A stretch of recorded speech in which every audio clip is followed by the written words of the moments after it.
Hello again, नए video के साथ हाजिर हूँ। आज फ्राइडे जून 12 और कनाडा में टोरंटो में ओंटारियो में रहने वाले लोगों ने देखा होगा कि सुबह से हमारा radio, television, social media FIFA cup का शोर कर रहा है। अच्छा, अजीब बात यह है कि फीफा जो है, अगर आप देखें तो वो स्टैंड करता है फुटबॉल इंटरनेशनल फेडरल एसोसिएशन, यानी फुटबॉल, लेकिन यहाँ हम इसको सॉकर कहते हैं, हम रग्बी कहते हैं। ये सब वेस्टर्न वर्ल्ड की टर्मिनोलॉजी है। हालांकि फुटबॉल देखा जाए तो नेचुरली फुटबॉल है, क्योंकि आप पैर से उसको हिट करते हैं ना। सॉकर पता नहीं कहाँ से आ गया, किसने ईजाद किया। लेकिन एनीवे, फीफा जो है वो बड़ा पुराना है, 96 ईयर्स ओल्ड है।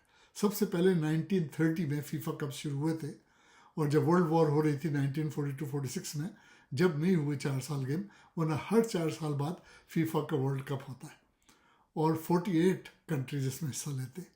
अब दुनिया में आप देखें 195 कंट्रीज़ है, उसमें से 108 कंट्रीज़ क्रिकेट या तो खेलते हैं या देखते हैं या पहचानते हैं, और सॉकर सिर्फ 48 कंट्रीज़ में खेला जाता है और देखा जाता है। लेकिन इसके बावजूद 5 बिलियन लोग वर्ल्ड कप देखते हैं सॉकर का। यानी लास्ट जब 4 साल पहले 2022 में हुआ था, जिसमें अर्जेंटीना चैंपियन बन गया था, उस वक्त 5 बिलियन लोगों ने देखा था ये गेम, और इसकी एवरेज भी है ये। तो ये तो तकरीबन 2/3 पॉपुलेशन हो गई।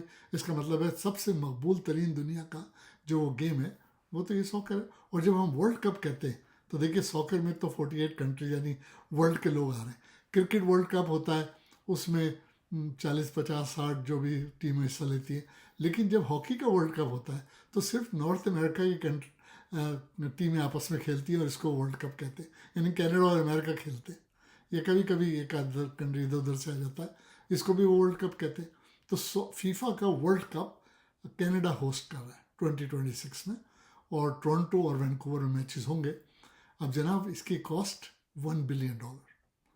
और आपको याद होगा, मेरे दोस्त जॉन टोरी मेयर थे टोरंटो के, उन्होंने बिड किया था ये 1 बिलियन। तो बहुत से लोग, मैं सुन रहा था रेडियो पे, टेलीविज़न पे क्रिटिसाइज़ कर रहे हैं कि ये आएगा कहाँ से 1 बिलियन, क्योंकि आमदनी तो नहीं हुई 1 बिलियन। अब मुझे याद है जब कनाडा में मॉन्ट्रियल में ओलंपिक्स हुए थे 1976 में, तो ओलंपिक्स तो करा लिए थे, कनाडा ने बड़ा नाम हो गया। लेकिन उसके बाद जो क्यूबेक के रेजिडेंट्स थे, उन पे ओलंपिक टैक्स लगा था। तो अब ये जो 1 बिलियन होस्ट पे, कनाडा को होस्टिंग करने पे जो खर्चा आ रहा है, ये किस तरह पूरा किया जाएगा अभी कहना बाई दस कयास है। लेकिन मैं नहीं समझता कि टोरंटोनियंस पे किसी किस्म का कोई टैक्स लगेगा, मैं नहीं समझता। तो जनाब, सारा दिन फीफा का शोर होता रहा।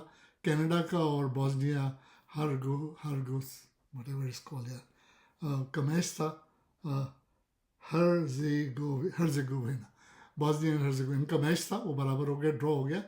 और अगर आप कनाडा की टीम देखें तो आपको लगेगा अफ्रीका की टीम है। ये भी अजीब बात है दुनिया में कि ऑस्ट्रेलिया की टीम देखें, उसमें रंग बिरंगे खिलाड़ी हैं।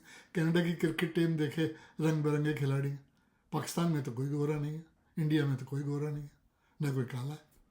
तो ये अजीब बात है कि बेचारे जो वेस्टर्न कंट्रीज़ हैं, इनके ज़रा दिल बढ़ेंगे, हर किस्म के प्लेयर्स को चांस देते हैं खेलने के लिए। तो आज भी जिसने कनाडा की तरफ से गोल करके बराबर किया मैच, वो भी ओंटारियो से है, और ज़रा डिफरेंट लुकिंग है। बॉस्निया की टीम लग रही है, बॉस्निया की टीम है, but that's beside the point. तो यानी आज का मैच तो ड्रॉ हो गया जनाब। और अब ये जो 1 बिलियन कॉस्ट है, ये कहाँ से आई है किसी को नहीं पता। लेकिन जो जॉन टोरी साहब हैं, वो ये कहते हैं कि कनाडा की किसी इज्जत हो गई। वो डिफेंड किया, उन्होंने कहा नहीं, मैंने सही बिडिंग की थी, हमारी डिसीजन सही है। और बात भी सही है, इसलिए कि कभी कभी ये बहुत मालदार कंट्रीज है, इनके लिए 1 बिलियन कोई चीज़ नहीं है। कभी कभी वक़ार, इज्जत, पैसे ज़्यादा अहमियत रखती है। पूरी दुनिया में हो गया जी, कनाडा होस्ट कर रहा है फीफा का। तो जनाब, good luck to Canada. Canada आज तक नहीं जीता है वर्ल्ड कप, और ना कनाडा की ऐसी टीम है। मुझे मायूसी ये हुई कि इटालियंस नहीं खेल रहे हैं इस दफ़ा, उन्होंने क्वालिफाई नहीं किया। हालांकि उनकी तो बड़ी बेहतरीन टीम है। हालांकि वर्ल्ड रिकॉर्ड देखें अगर फीफा का, तो सबसे ज़्यादा ब्राज़ील 5 दफ़ा वर्ल्ड चैम्पियन बना, और अर्जेंटीना जो इस वक्त मौजूदा चैम्पियन है, 26 में कौन बनेगा ये नहीं पता, वो 3 दफ़ा जीता है। और बाकी ममालिक भी कभी कभार जीतते रहे, इटली भी जीतता रहा है, लेकिन इटालियन खेल नहीं रहे। हैरत की बात है, हालांकि सॉकर इतना बड़ा गेम है। और दूसरी बात, हैरत की बात यह है कि इंग्लैंड, जहाँ से क्रिकेट ईजाद हुई, उनका नेशनल गेम सॉकर, फुटबॉल है। चलिए जनाब, अब ये स्पोर्ट्स की बात थोड़ी सी हम बात करते हैं अमेरिका और ईरान की वॉर की, जो आज सारा दिन टॉपिक रहा है। ट्रम्प साहब ने कम से कम 2 या 3 दफ़ा आज प्रेस कॉन्फ्रेंस की, और कल की शायद आपने सुनी होगी, कल उन्होंने बड़े गुस्से से कहा था कि हम ईरान की तबाही कर देंगे और ऐसी जगह हमला करेंगे जहाँ से सप्लाई जाती है ऑयल की, ऑल काइंड ऑफ थिंग। और अगर आप में से कोई भी ट्रम्प साहब की बात का यकीन करता है, मैं तो नहीं करता, तो मुझे ये लगता है कि ट्रम्प साहब doesn't know what he is doing, he doesn't know what he is talking about, with due respect. क्योंकि जब उन्होंने ये वॉर शुरू की थी तो उन्होंने कहा था ये 2-3 दिन की, 4 दिन की बात है, मे भी 2 वीक में ख़त्म हो जाएगी वॉर। 4 महीने हो गए। ट्रम्प साहब ये भी कह रहे थे कि मैं सिविलाइजेशन ख़त्म कर दूंगा ईरान से, वो भी नहीं की उन्होंने। अब हालत ये है कि इस वक्त स्ट्रेट जो है वो बंद है। ईरान कहता है कि जी हमें टोटल कंट्रोल रखना है इसका, इसलिए कि हमारा हमारा पानी है ये, हमें नहीं चाहिए international control, any other control. Iran ने यह भी कहा है कि हम जो है अपना न्यूक्लियर प्रोग्राम भी ख़त्म नहीं करेंगे। और अगर आप देखें तो वॉर शुरू इसलिए की गई थी कि ट्रम्प साहब ने कहा था कि भाई ईरान किसी भी सूरत न्यूक्लियर पावर नहीं बनेगा और हम ये कर देंगे, हम वो कर देंगे, कुछ नहीं किया। अब आप देखें वियतनाम में अमेरिका के साथ क्या हुआ, भागे थे ना। अफगानिस्तान में क्या हुआ, सब छोड़ के भागे थे ना। यही हाल इनका ईरान में होने वाला है। अमेरिका ने तो मुझे नहीं याद कोई वॉर जीती हो, तो भाई आप क्यों वॉर शुरू करते हैं जब आपको पता है आप नहीं जीत सकते। आप दुनिया की इतनी बड़ी ताकत है, मोस्ट मॉडर्न इक्विपमेंट है, आपके पास बेहतरीन आर्मी है, सब कुछ है, फिर क्या बात है कि आप कोई वॉर नहीं जीतते। लेकिन बहरहाल ये भी एक अलग बहस है। तो ईरान एक्चुअली विक्ट्री सेलिब्रेट कर रहा है। अगर आपने आज वॉच किया हो तो ईरानियन जो है वो अपनी विक्ट्री, वो कहते हैं हम, हमारी विक्ट्री हुई है। और देखा जाए तो वाकई हुई है, क्योंकि पहली दफ़ा अमेरिका के दांत खट्टे हुए। अच्छा, इस वॉर में एक और अजीब बात ये हुई है कि पाकिस्तान एक ज़माने में हीरो बन गया था जी। नेगोशिएशन हो रही है इस्लामाबाद में, वो जेडी वेंस जा रहे हैं जी, वाइस प्रेसिडेंट साहब, और ईरान से वो वज़ीर ख़ारजा आ रहे हैं, और पाकिस्तान जो है वो पीस मेकर हो गया। पाकिस्तान को दूध में से मक्खी की तरह निकाल दिया है।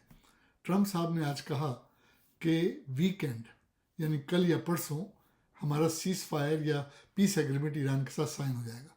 ये ट्रम्प साहब ने कहा है। और उन्होंने ये भी कहा कि ये एग्रीमेंट यूरोप में साइन होगा। अब देखिए हुआ क्या था कि जब पाकिस्तान में नेगोशिएशन हो रही थी तो ईरान ने अपनी रिजर्वेशन जाहिर की थी। ईरान ने ये कहा था कि पाकिस्तान इम्पार्शल नहीं है, और बात भी सही है, पाकिस्तान तो अमेरिका की गोदी में बैठा है। तो ईरान वॉजंट वेरी हैप्पी कि पाकिस्तान में नेगोशिएशन हो रही, लेकिन उस वक्त हालात ऐसे थे कि ईरान ने एक्सेप्ट किया कि पाकिस्तान मीडिएटर बन जाए। अब क्या हुआ, ईरान का ट्रस्ट नहीं है पाकिस्तान पे कि पाकिस्तान इम्पार्शल नहीं है, तो फिर वो कतर की तरफ भागा, वहाँ नेगोशिएशन में कतर में। उसके बाद अब क्या हुआ है कि अब ब्रिटेन और फ्रांस इन्वॉल्व हो गए, और ये जो ट्रम्प साहब कह रहे हैं ना यूरोप में साइन होगा एग्रीमेंट, वो ब्रिटेन या फ्रांस में होगा। उन्होंने अभी तक डिस्क्लोज नहीं किया, लेकिन यूरोप का नाम लिया। तो ऑब्वियसली फ्रांस और ब्रिटेन यूरोप में, तो पाकिस्तान तो आउट हो गया जनाब। और अब जबकि पाकिस्तान आउट हो गया ये पीस टॉक से, तो अब ये नहीं पता कि अगर पीस टॉक एग्रीमेंट या सीज फायर एग्रीमेंट साइन हो जाता है और अगर की रोल प्ले करता है ब्रिटेन या फ्रांस वगैरह या कतर, तो पाकिस्तान और अमेरिका के रिलेशन कैसे होंगे, यानी क्या पॉलिसी होगी उसके बाद। ये बड़ी दस का कुछ नहीं कहा जा सकता, क्योंकि अमेरिका तो आपको पता है उसकी तो रिकॉर्ड है, हिस्ट्री है कि वो तो जब उसका काम हो जाता है तो अनवर सादात हों या सद्दाम हुसैन हो या जो भी हों, ज़ियाउल हक हो, मुशर्रफ साहब हो, जब काम हो जाता है तो उसके बाद होता है कि वी डोंट नो यू। और यही पाकिस्तान का होने वाला है। लेकिन पाकिस्तान के अंदर बड़ी टूट फूट हो रही है। आपने देखा कश्मीर में 2 लाख लोग जमा हुए और जो हुकूमत ने सीधी गोली चलाई है। मैं तो ये हैरान होता हूँ कि इस वक्त टोटल कंट्रोल जो है वो आसिम मुनीर साहब के पास है। आसिम मुनीर साहब, मुझे नहीं पता कि किस किस्म के इंसान हैं, किस किस्म के मुसलमान हैं कि अपने ही हमवतनों के साथ जंग कर रहे हैं, सीधी गोलियां चला रहे हैं कश्मीरियों पर, निहत्ते कश्मीरी पे। अब क्योंकि औरतें आ गई हैं तो अब मैंने सुना है कि उन्होंने हुक्म सादिर फरमाया है कि भाई गोली ना चलाई जाए। गिलगित बिल्तिस्तान में इलेक्शन हुए, सब जानते पीटीआई ने जीत लिया इलेक्शन, फिर चोरी हो गया। और अब शहबाज शरीफ साहब ने कहा है कि जी मुस्लिम लीग नून जो है वो अपोजिशन में बैठेगी और पीपल्स पार्टी जो है वो हुकूमत बना ले। और मैंने, आप फेसबुक पे आपने देखा होगा, मैंने सोशल मीडिया पे कहा था कि जरदारी साहब को निकालने का प्रोग्राम है, लेकिन वो इतने आसानी से जाने वालों में से नहीं है।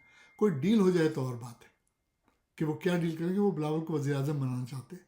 अगर ऐसी कोई डील होती है तो ही वो जाएंगे। अब जबकि आज़ाद कश्मीर में उनकी हुकूमत हो जाएगी, है ऑलरेडी है, गिलगित बल्तिस्तान में उनकी हुकूमत हो जाएगी, सिंध में, बलूचिस्तान में, तो वो तो और स्ट्रांग हो गए। दूसरी जानब इमरान खान साहब को अडियाला जेल से कहाँ ले जाया गया है किसी को नहीं पता।